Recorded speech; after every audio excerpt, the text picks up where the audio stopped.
It's the Beatles from the beginning to the end. It's their solo careers. It's their humor. It's their incredible music. It's the British invasion. It's their American adversaries. It's an historical musical education. It's the Beatles and a whole lot more. A Beatles fan's paradise. It's Beatles-orama. Tune in. You'll love it. This is Pat Matthews of Pat Matthews Productions, and I want to welcome you to Beatles-orama TV, your favorite interviews and video all in one place, right here on Beatles-orama TV. Beatles-orama TV is on the air.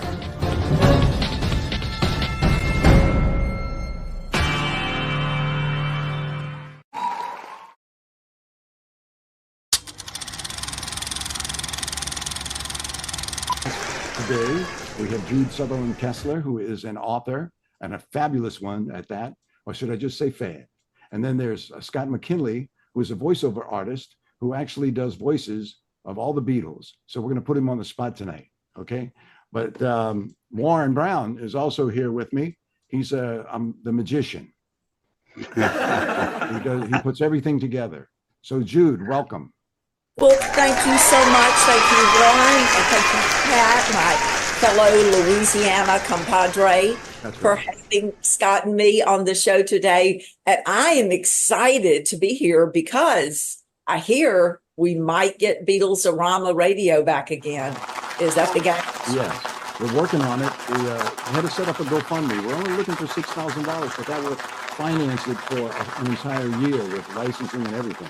So that's what we're trying to do, because, you know, I'm not going to get into my personal business, but, you know, I couldn't come up with it myself. So, and then we're looking for, you know, possibly have some sponsors, but that's afterward, right, Warren? Yes, okay. sir. Scott, welcome. Yes. From New Jersey. Yes, that's right. Bada bing. Not too far from, yeah. So I'm 40 minutes from the Sopranos house in West Caldwell. So in case you want to know where I am, and an hour and a half from Jersey Shore, from where they filmed that in Seaside. So, and Warren, always you're always welcome. You just kind of like hang out, and I'll do that. And don't forget your sponsor that you do have right now. Oh yeah, we do have a sponsor, Terry Crane. Yeah, fab.gear. That's right, at terrycrane.com. We have him as a sponsor, and that is a sponsor of Beatles-orama TV. So yes, and we're trying to get subscriptions. So we're trying to hit 1,000 subscriptions by the end of the year, and we're kind of slogging along, but I think we'll get there, hopefully. Will you have your GoFundMe page up soon? It's up. It's up. We put it up at the end of August, actually. How do people do that, Pat? What do they go to Beatles-orama GoFundMe, or how do they donate? Well, you just go to the GoFundMe page, and then in the search, you search for Beatles-orama, and in all one word, and it comes up. Okay, great. Jude, you can go to my page and click on the links that are on my page if you want to do that. On your Facebook page? Yeah, it's all over my page. And I bet it's on Beatles Kingdom as well. Yes, ma'am. Okay. I'm asking because I know people are going to see this and they're going to say, oh man, I used to listen to Beatles-orama. In fact, I did. I mean, you want to go to sleep at night and you just put the phone right next to your bed. It was a flashback to the 60s when it was my transistor radio, but now it's my phone. And then you dial in Beatles-orama, and then you just float back to those halcyon days when the Fab Four were on the board. So that's right. So yeah. Jude, bring us up to date. Now, the latest book that you have is the one that features Scott, right? We have two things going on. One is that, probably about a year and a half to 2 years ago, I got the opportunity to listen to Jay Bergen's amazing book, Lennon, the Mobster and the Lawyer. And I was sent a clip that gave me an audiobook, and I really didn't listen to audiobooks, but I thought, what the heck, I'll give it a try. Mm-hmm. And I'm extremely, extremely picky about people that do John Lennon's voice. Most of the time it infuriates me. I get all teared up about or terrible. It's no good. It's horrible. But here on this audiobook was John Lennon. Like it could have been John Lennon. And I got so excited. I called the person that did the narration, who happened to be none other than Scott McKinley, and said, "Can you do Paul as well as you do John?" I think so, yeah. What about George? Oh, yeah, I can do George. What about Ringo? Yes, I can do. How about Brian, Neil, Cynthia, Mimi? I can do it. And he ended up, we took volume 3. This is my beat up copy, my beat up document copy, volume 3. And there he goes. He is a much better copy. Is that the collector's one, Jude? Well, this is the one that I write notes in about everything that I want to do better next time. It's well worn. It's weathered and worn. Warren. Yeah. This book is, I think one sold last week for $1,400. They're insane. Wow. It's nuts. I get none of that, none. But there are 183 authentic voices, from Trini Lopez to Sid Bernstein, you name it. Scott researched and learned all of them. And then he had a genius idea. He said, a lot of people aren't going to want to jump into volume 3 unless they'll feel like it's in the middle of the action. You need to do an hour a significant synopsis of volume 1, should have been there. And then you need to do an hour synopsis of volume 2, Shivering Inside, and then we'll start the audiobook. So that's what we have.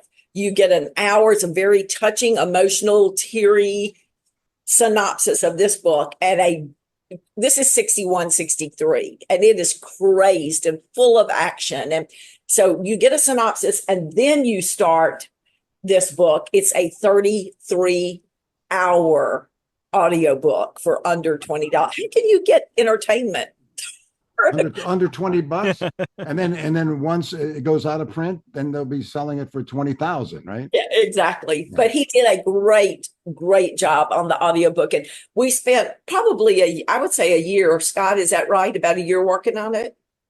About that, yeah. About 3 months recording it, and then gosh knows how long researching it first, and then doing lots of retakes. Well, I just got a prompt. Are you ready to do a couple of voices for us, or you need to be? Well, sure, if you like. I had a little bit I was going to read out of the book, and I guess I could jump right in and just do about a minute's worth, if you like. Sure, no, that'd be great. Okay, well, give me just Sorry a about second. this mess. Yeah. It's all right. But that book is She Loves You. It's volume 3, but it is really the most fascinating to us. We decided we would do that book instead of starting at the beginning, because you're in the middle of the action. You're in the heart of 1963 and 64 when they are rising to fame. And so, Scott, take us there. Okay. It's actually toward the beginning of the book where they're actually driving up to do a concert. And, well, it's, hey, George, Neil redirected. What is that? I hear a cat from somewhere. I don't know. That was my cat. I could have ad-libbed a cat into it, but I guess I didn't. Anyway, so we're with Neil Aspinall and the group getting ready to arrive at their next concert venue. How was it last night seeing Dick Rowe again and all? Awkward, really, George droned. They seated him right next to me, and he went on and on about how he had his backside kicked for turning us down over a decker. And what you say? Neil was enthralled now. I said it was all water under the bridge. I'd said we'd forgotten all about it. Which, of course, we haven't. Disparaging smile from John. Yeah, but, why drag it out, right? George smiled. I mean, it was clear he was up to his ears in regret, Dick Rowe. Although guitar groups, all quoted sardonically, are on the way out, aren't they? Yeah, that's what I've heard, John said, crossing his arms. Yeah, well, as long as drummers are still on the way in, Ringo smiled widely. You three can ride my coattails, Ha ha ha ha ha, Paul offered. Ah, you're so quitty and wick, Paul, John shot back, batting his eyelashes. Why couldn't I think of something as hearty har as that?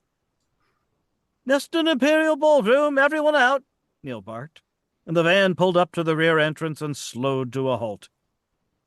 I declare our holiday officially over, Paul falsettoed. Right. John piled out of the van first. Let's get to it. Let's rock and roll. Yeah, That was good. That was good. That was good. Very nice. So, how long have you been doing the voices of the Beatles?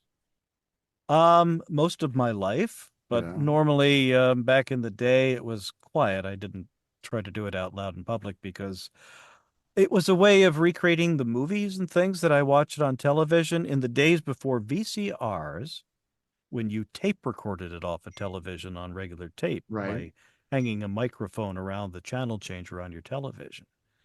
And in order to recreate the movie in your mind, you do the voices back and forth if you're able to. And so that sounds a little strange, just doing the voices in your head just to make you happy. Yeah. But that's how it started. And then later on, when I got better at it, then I didn't mind doing it in public so much. And what else? Where else have I heard your voice? I do history things. I record Civil War letters that have never been published. And the person who does the letters for me, he does the research and he transcribes them for the owners of the letters as they change hands from one private collection to another. And I record those in the different regional accents. That's good practice for me. And I hope to do some favor to the veterans and to people who like history. Mm-hmm. The last book I did was a regular history book. Another copy here. It's called Bathsheba Spooner, a Revolutionary Murder Conspiracy, which is a true story about a conspiracy for a woman to have her husband killed. The woman is the daughter of a loyalist, and her husband is a patriot. Wow. Actually happened in the middle of the revolution. Yeah. Very nice. But his classic is that book that he did for Jay Bergen is just amazing. I don't know if you guys have had Jay Bergen on your show or not, but he, was John's attorney in that Morris Levy trial about the Roots LP. Mm-hmm. And it's the court case. And so Scott is doing, of course, the part of Jay Bergen and the various attorneys and the judge. But most of all, John is in court every single day and he testifies. And this is all courtroom testimony that was never released until what, Scott, 2 or 3 years ago? Yeah, it was not virtual, verbatim testimony from the court trial transcripts that Jay Bergen had been keeping in his garage for decades in 6 of those white boxes with lids on them. Yeah, right. And so he finally published that, and they wanted me to do a John Lennon type voice, or as close as I could, so you could picture the people around the courtroom. And then you blew them away. Right? It did rather well. Yeah, they sort of liked it, and I was quite a John Lennon type voice, and said, "Well, I can do one better than that." Right? It's funny because now that I hear the way Scott voices it, when I'm writing now, I'm working on the new book, which is coming out in March, which will be volume 5.2. It's Shades of Life. This was the one that came out about 3 years ago. It's the second half of that called Some Forever. But now that's the one I have up on my bookshelf right in front of me. Yeah. I hear Scott now saying it, and I think, okay, no, that's not right. This is how and then it helps me to be able to get the cadence because you can hear that the way it's vocalized. And it's been a tremendous help. I listen to John all the time, like anytime I'm doing anything, dusting, putting dishes in the dishwasher, I'm constantly listening to him talking. And Scott, I think John would say, "You got it, son." Good on you, Blue. Well, I can hardly wait to get back to doing some more Beatles stuff. History is all well and good, John, but it's always good to be back to the Beatles instead. So that's what you're working on right now, eh, Jude? I am working. How's it? Hey Jude. I'm working furiously right now on the new book, which has to be in the hands of the printer the first week of January. And Christmas week, you're not going to touch it. So I really have to be finished by mid-December. And I am working all the time on that. And it's one of the most exciting books I've ever done, because it opens with them landing in New York City for the 1965 North American tour. Right. So you're going to get Shea Stadium and Houston, where the fans ran onto the tarmac and climbed on the wings of the plane and wouldn't let the Beatles out. San Francisco, where they're throwing folding chairs on the stage. It was a madhouse. Going to meet Elvis and being there with those two powerful entities in one room. And of course, coming home and day by day making Rubber Soul, getting their MBE, going on the Homeland tour. I have had the most wonderful experience over the last 2 weeks. I got to talk with Beryl Marsden, who was one of the opening acts. Well, listen, I'm going to have to cut you off right now, because I don't want it to cut you off in mid-sentence. We're going to take a break, and then we're going to come back for part 2. Okay.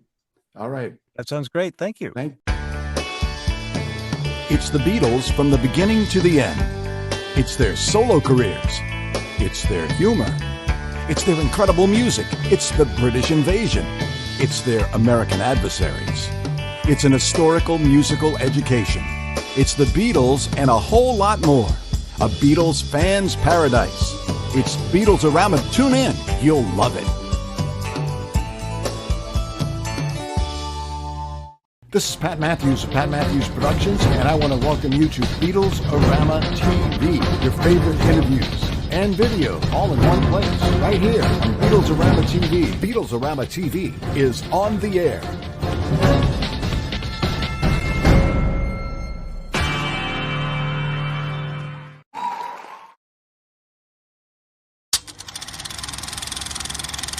And Warren Brown, everybody's here, and let's pick up where we left off. Actually, I wanted to do a little reminiscing with Jude. The reason we know each other is because she contacted me when I had Beatles-orama, the radio station on the internet, and she wanted to do a show. And so we did it. It's called the John Lennon Hour. And it ran for several years and was quite good. So Yes, I wish I could take credit for being smart enough to call you, but it was actually my agent at that time, who is a marvelous agent. She is so smart and so courageous, because she said, I think you should be doing a radio show. And I was like, I can't do that. I'm, no one knows who I am. She said, you do a good job with it. Jen Vanderslice. And she got in touch with you, and the two of you were so nice to give me that opportunity, because it was not something I'd ever done before. No, it was no problem. I mean, and I knew Jennifer for a long time. So, she was one of the original, I don't know, fans, Beatles-orama, I guess. Yeah. She was really forward thinking. She was always pushing me to do things that I thought I couldn't do. And it turns out, was fortune favors the bold. If you go in the direction of your dreams, as Thoreau said, right, you can. And she was absolutely right. While we took our little break, I grabbed Jay Bergen's book for people to see, Lennon, the Monster and the Lawyer. Oh, always the salesman. Well, and this is another person who, like Pat Matthews, who was there for me in the very beginning. Jay Bergen is one of the sweetest, nicest, most genuine people in the Beatles world. And anytime that we can give a good word to his book, it's the thing that I like about it is that you see these magazines that say never before seen photos or never before heard stories. They're not never before. I've heard them a million zillion times, because there's only so much historical information, and that's what exists. And Mark Lewison is busy uncovering new stories and new things that haven't been reported before. But generally, it's the same old, same old. This was brand new stuff that had been in his garage, and it was like new material. I've never been so excited. I poured into it, but it's great. And so a plug for him as well as. Well, that you two guys connected, right? Bruce Scott. Yeah.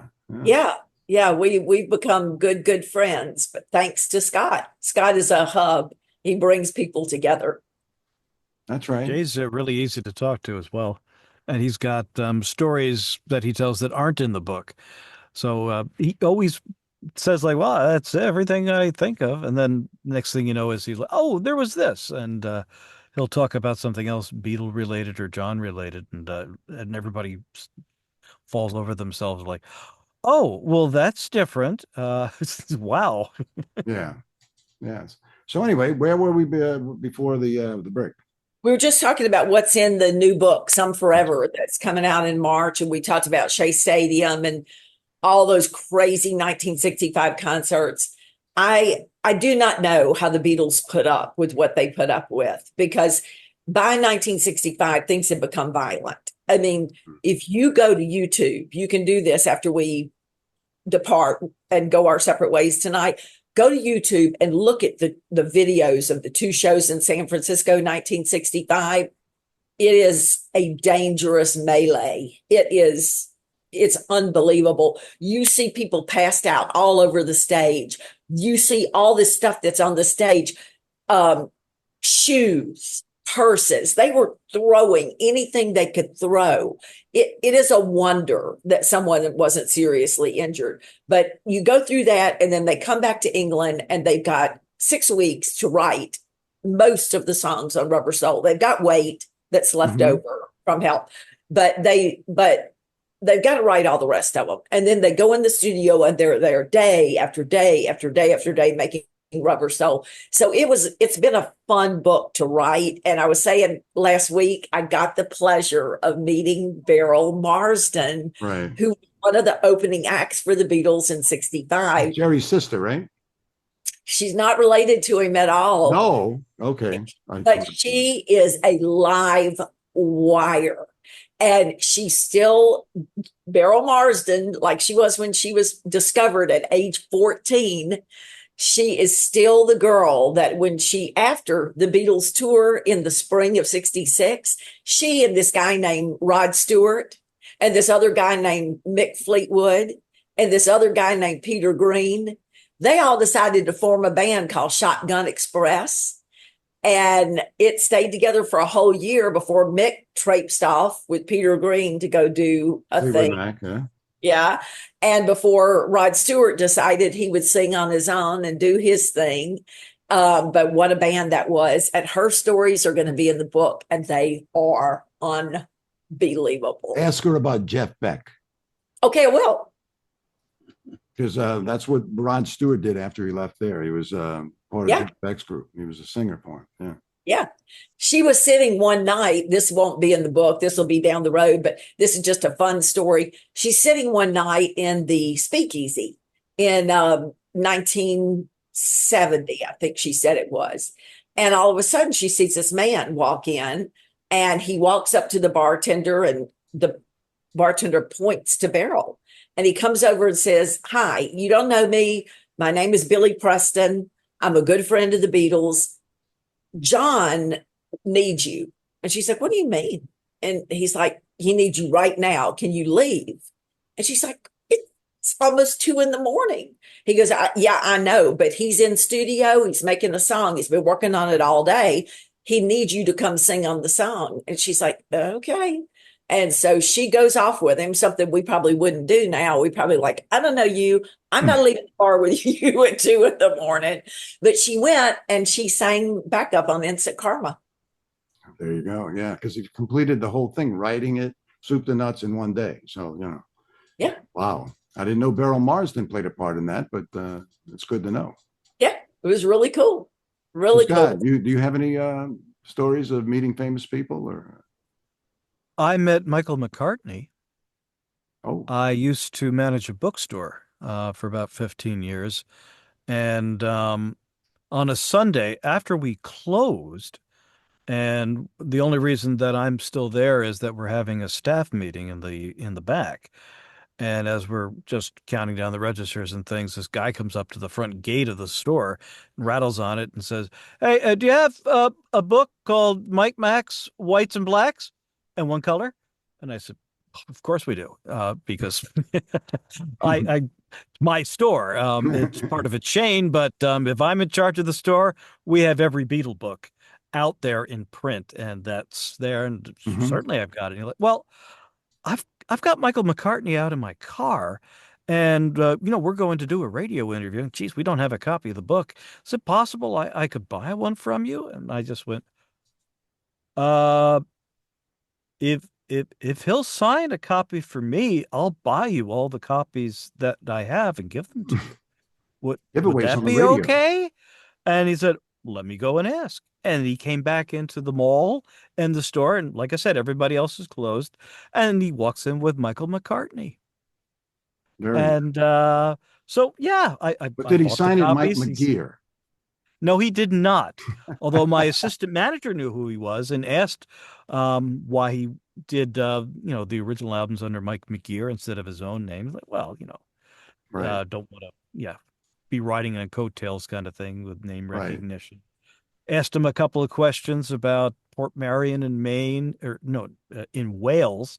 And, talked about Brian Epstein going there and meeting Patrick McGowan and a couple of things like that. Yeah. And, very nice. It was great. And, we had Albert Goldman's book, the one on John Lennon. Yes. I had that one. He said, and Paul says, not a good book, no. He sounded just like Paul, except that he had gray hair. No. Yeah, well, that was a while ago. A lot of people didn't like the Goldman book. I mean, a lot of the Beatles people, Well, I don't know if you knew Albert at all, but Albert was a great researcher. He turned up things that nobody else did. He was a diligent researcher. And he was the one that uncovered the fact that Mimi had reported Julia to social services because little John, toddler, didn't have his own bed. And she called social services on her sister and turned her in. And they came out there and said, look, you've got a limited time to get your act together. You can't go off at night and leave this toddler by himself while you go play your banjo in the Brookhouse pub. You can't do that. The neighbors are complaining. And they told her she had to get everything together. Well, that came from him.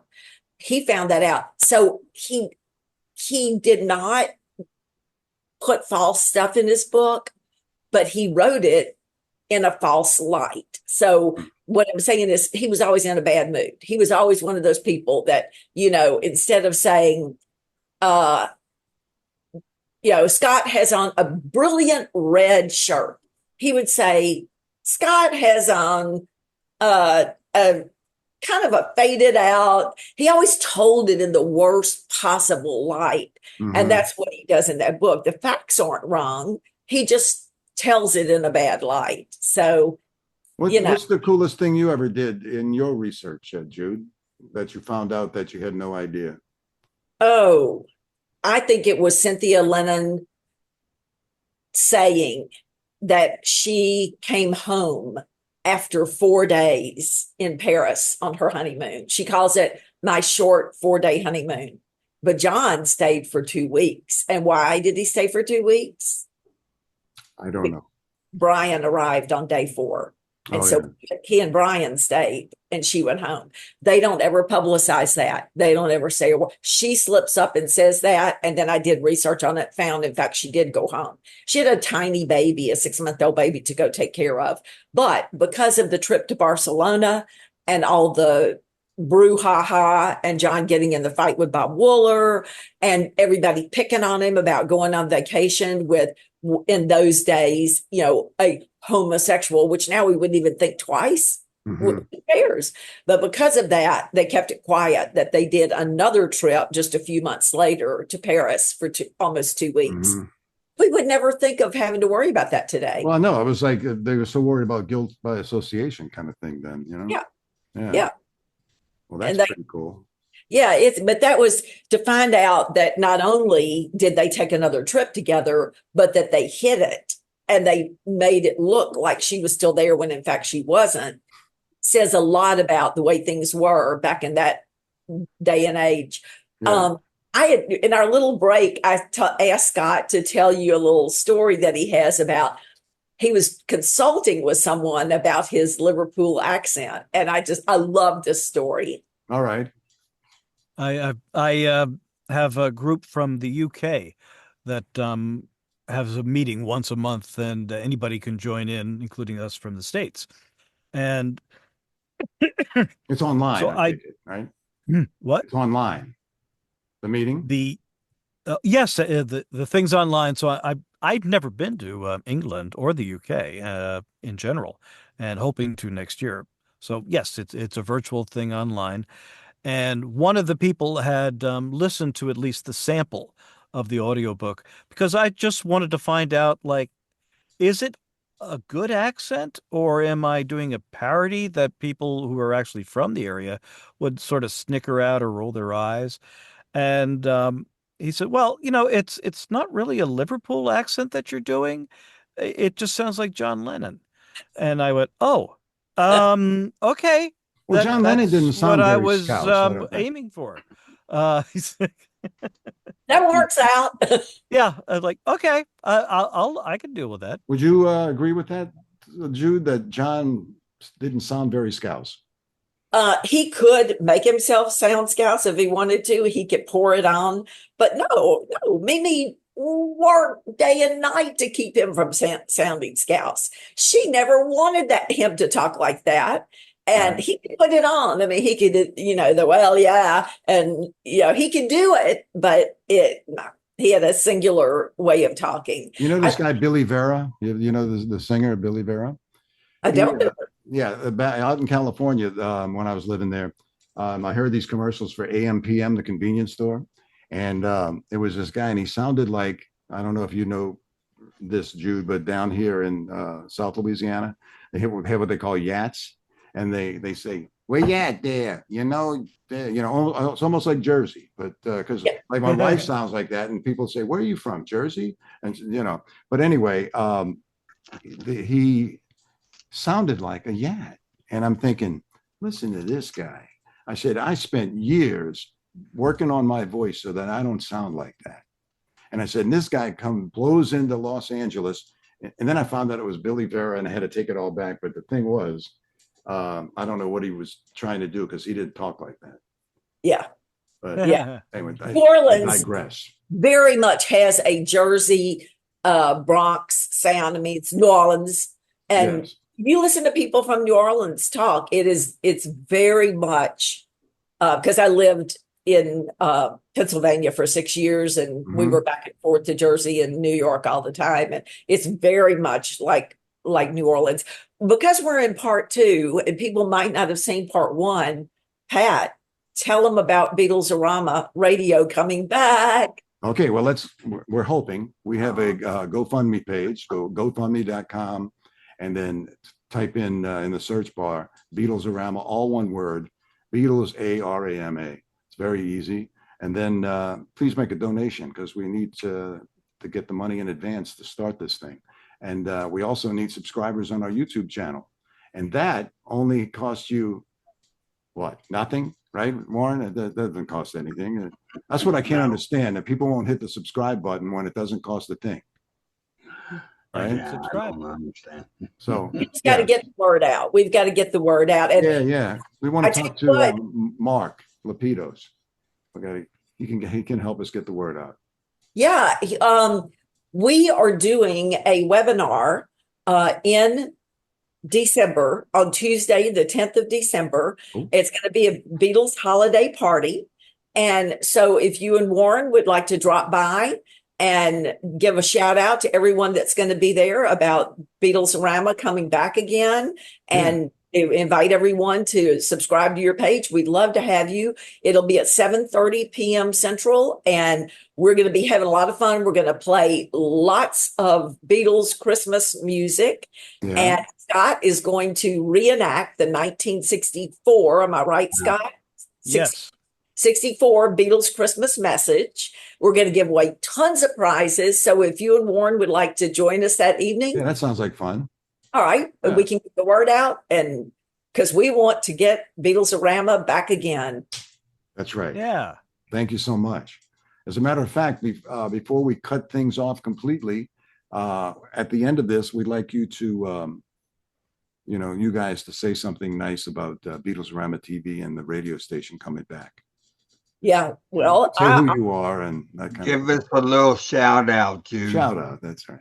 Okay, all right. So I'm Jude Southerland Kessler, the author of the John Lennon series.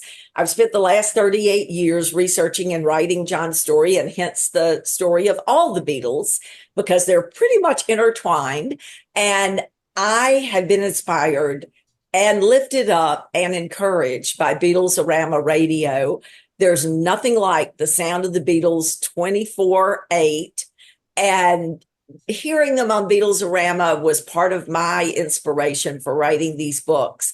And I used to have a show on Beatlesarama called the John Lennon Hour every Thursday evening. And I just love everyone that participates in the station. They're so nice. Support us and help us get it going again.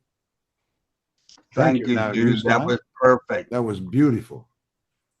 Yes, I almost had to go off camera because I was going to start crying. Let's see if Scott can beat that. Hi, this is Scott R. McKinley. I'm a voice actor and an audiobook narrator, and I encourage all of you, especially if you're good Beatle people, to tune in to Beatlesarama Radio and the YouTube channel for Beatlesarama TV. There's so much good content. Please help to support this program and get it back underway again so we can get full-time coverage of all sorts of Beatles shows and things.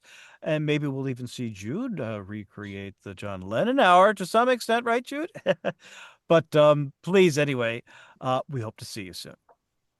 That's right. And you can do the voices. You can do the voices. That's right, yeah. So we Rand did a pretty good John, I thought, though, didn't he? Rand could do a good John, yes. And Rand is the best at almost everything in the world, but Scott rules the John Lennon world. That's the truth. He's the best. And let's hear it in John Lennon's voice, Scott. All right. Well, if you'd please help to come out and support, Beatlesarama Radio and Beatlesarama TV. You couldn't do any worse, could you? You couldn't do any better either. So please come out and support us and chip in a little bit. Why don't you? Thank you. Very nice. Very nice. Well, you got stuff to work with, Warren. Yes, I do. We might include this. We might just include this. It's so off the cuff that I think we should just include it in the show as well. All right. I haven't gotten cut off yet, so. Well, we love that. Thank you for having us, both of you. We appreciate it so much. And we want to encourage everybody to give a listen. We have a brand new chapter on the website from the audiobook of She Loves You. We just posted it last week. If you haven't heard it, it's great. It is the boys on the Roy Orbison tour in the summer of 1963. And I think that people will just fall in love with it once you hear it. It's like you're saying, doesn't hurt to subscribe to Beatlesarama TV YouTube channel. And it's free to go to johnlennonseries.com and listen to the sample of the audiobook. So do that. We should talk to you, Jude, about now we have a thing with Warren that if somebody donates $50 on the GoFundMe page, they get a free Beatlesarama Rocks t-shirt. I don't know if you've ever gotten yours, Jude, but you could. Right, Warren? She could get one too. Maybe you could donate a book. Anybody that donates $50 to $100 will get a free t-shirt. Anybody that donates $2,000, they get a free book from Jude. Anybody that donates $6,000 gets a radio station. Whoever donates $6,000 gets to be the general manager. And there you go. That is so great. And I know there's somebody out there that could jump in and bring this back again, because it's sort of like Octopus Garden fanzine. I don't know if you guys are familiar with that, but it is made by hand, stapled by hand, mailed by hand. It is so lovingly done. And there's something to be said for doing a station because you just love the Beatles and you just want to bring that to people. And so something different, because we had all the interviews with them and sound bites and bootlegs. I'm not that far. Bootlegs. Yeah, we had lots of music that inspired the Beatles and songs that were inspired by the Beatles, and it was just interesting, very interesting. Well, I'm glad you noticed, Jude. I put a lot of blood, sweat, and tears into that thing for 20 years, and then it just dissipated. It was a bad feeling, and then people started, sending me text messages and stuff like that. What happened to Beatles-orama? I said, what happened to you when we had a subscription service? So. Everybody's busy and everybody is, distracted. But I was thinking before we came back on to do part 2, I just happened to see on my computer screen a sign that said, support what you love instead of screaming about what you hate. And we all can agree that we love the Beatles and we want to support Beatles-orama. Yeah. Well, listen, guys, it's been a whole lot of fun, and we'll have to do it again. And I think we have Cavendish. Is that his name? Yeah, Leslie. Leslie Cavendish. Oh, wow. Hopefully, we'll be able to speak to him, have him on the show, and also Jude. Can you help us with the good old Frida, or does she? I tell you, who would love to do it? She's never ever done it before. Is Beryl Marsden? Oh. She's got stories to tell that you've never heard before. I'm going to write that down. I would be glad to introduce you to her. I'll take it. Very nice. Thank you, guys. Nice meeting you, Scott. Tell Randa said hi, dude. I will. Good to see you, Warren. Thank you both so much. And Scott, thank you. Scott, thanks a lot, man. Thank you. Very You're good. quite welcome. All right. See y'all later. Bye-bye. It's the Beatles from the beginning to the end. It's their solo careers. It's their humor. It's their incredible music. It's the British invasion. It's their American adversaries. It's an historical musical education. It's the Beatles and a whole lot more. A Beatles fan's paradise. This is Pat Matthews of Pat Matthews Productions, and I want to welcome you to Beatles-orama TV. Your favorite interviews and videos all in one place. Right here on Beatles-orama TV, our YouTube channel.